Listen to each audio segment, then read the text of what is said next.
Bom dia, sétimo ano. Vamos retornar mais uma aula.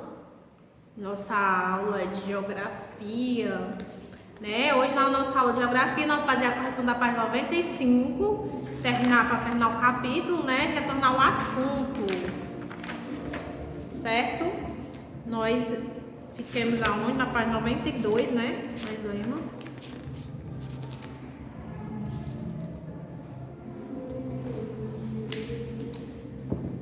Quem não mandou o trabalho, a pesquisa do MTR,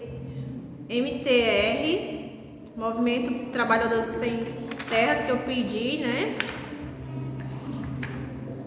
Por favor, mandem. Estou esperando. Relação do trabalho no campo. No campo, a forma de trabalho que predomina é aquela com o trabalhador contratado, né? Por determinado tempo para realizar certa tarefa, como plantio, a colheita, a limpeza de terra, sem nenhum vínculo empregatício e, evidentemente, sem nenhuma garantia de trabalho.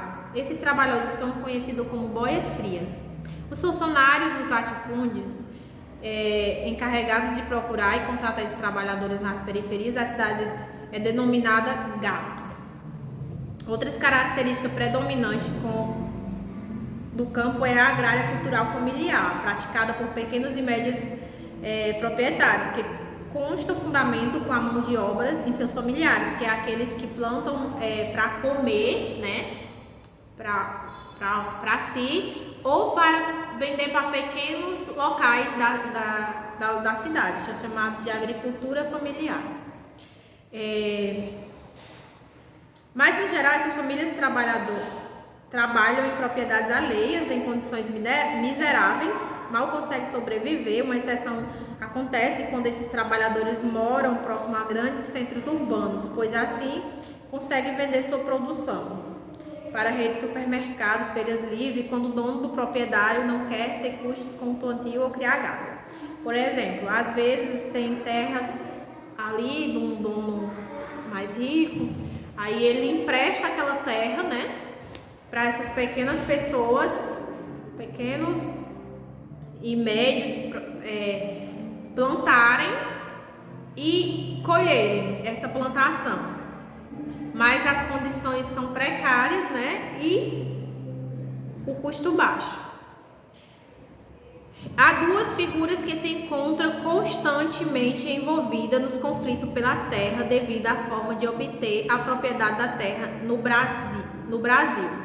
São os poceiros e os grileiros. O poceiro é o indivíduo que invade e toma posse da terra particulares consideradas improdutivas, ou seja, os poceiros é aquelas pessoas que chegam numa terra que está lá, né, sem ninguém plantar, sem uso, só lá um dono. Elas chegam, invadem e começam a plantar, morar, chamado de poceiros. E grileiros também são invasores de terra, com a diferença de que geralmente são financiados por indústrias, políticos, empresários que tomam posse de terras públicas do governo e apresentam falsas escrituras da propriedade. Essas escrituras são falsificadas com o papel sendo colocado numa gaveta com vários grilos, que com o passar do tempo passam a roê-los, dando um aspecto de velho, daí o nome,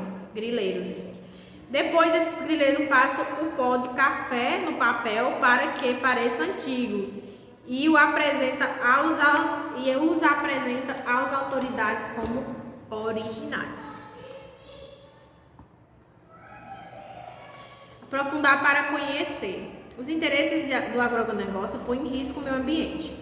Desde a década de 1960, a expansão e diversidade da agricultura brasileira estiveram baseadas na melhoria de sementes e na adaptação do solo em climas diferentes. Por isso, houve um grande avanço nas regiões de Cerrado, Mato Grosso do Sul, Mato Grosso, Goiás e Tocantins, ameaçando o bioma da Amazônia. Estudos atuais indicam que mais da metade do desmatamento da Amazônia é causado pela abertura de pastos e lavouras da soja. O interesse econômico de latifundiários modificam leis como o Código Florestal, pretende modificar até a Constituição Federal brasileira a fim de transferir para o Congresso Nacional, ou seja, para políticos, direito de demarcar direito de demarcar terras indígenas, ou seja, que os indígenas tomar parte de terra dos indígenas para que eles possam crescer mais economicamente.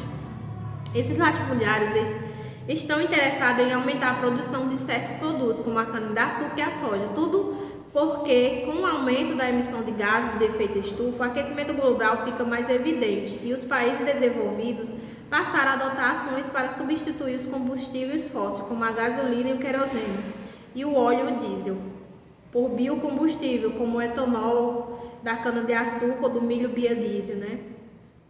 Ou seja, com essa demanda que estão procurando mais por causa do efeito estufa,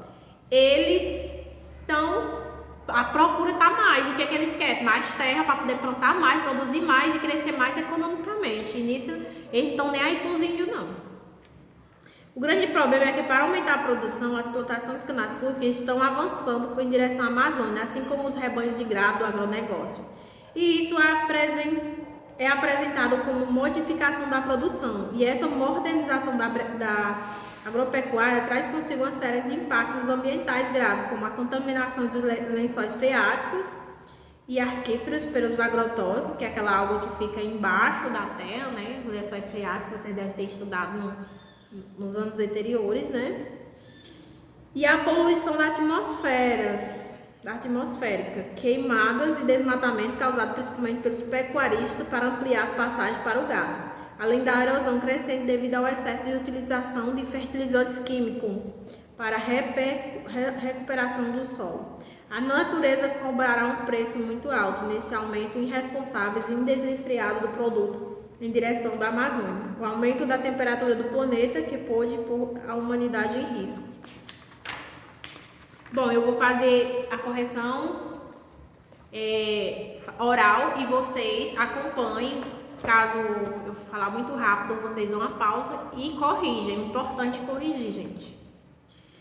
Na questão 1 tem o texto, né? Aí pergunta, agora responda o que se pede. Na A, em quais produtos agronegócio nosso país é líder mundial? Cite ainda os demais produtos do agronegócio brasileiro que apresentam alta competitividade no mercado internacional.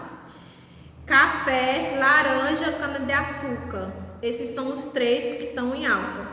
Os demais produtos do agronegócio brasileiro que apresentam alta competitividade no mercado internacional são a carne bovina, carne de frango, soja, o tabaco e o milho. B. Quais os principais usos econômicos da cana-de-açúcar cultivada no Brasil e cite os estados líderes na produção? A cana-de-açúcar tem múltiplas utilidades. Podemos destacar a produção do açúcar, do etanol e do combustível. Álcool etilítico, bagaço de cana para a produção de energia. Os principais estados são São Paulo, Paraná, Minas Gerais, Alagoas e Pernambuco. C. Cite os principais perigos que apresenta a monocultura da cana-de-açúcar para o agronegócio brasileiro. Um dos perigos é a possibilidade de que o interesse internacional pelo etanol cresça, tanto que a cana-de-açúcar se torne uma cultura predominante de extensão maior que a da soja. Dois outros temores em relação à monocultura da cana-de-açúcar são de que a retomada da monocultura passa a prejudicar a produção dos alimentos e que, devido a algumas empresas transnacionais estarem comprando usinas e áreas de plantio de cana no Brasil. Em poucos anos, o setor da produção ao combustível, que se tornou estratégica para o país, esteja nas mãos de estrangeiros.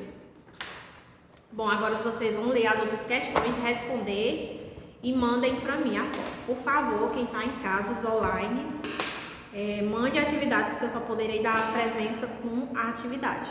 Até a próxima aula.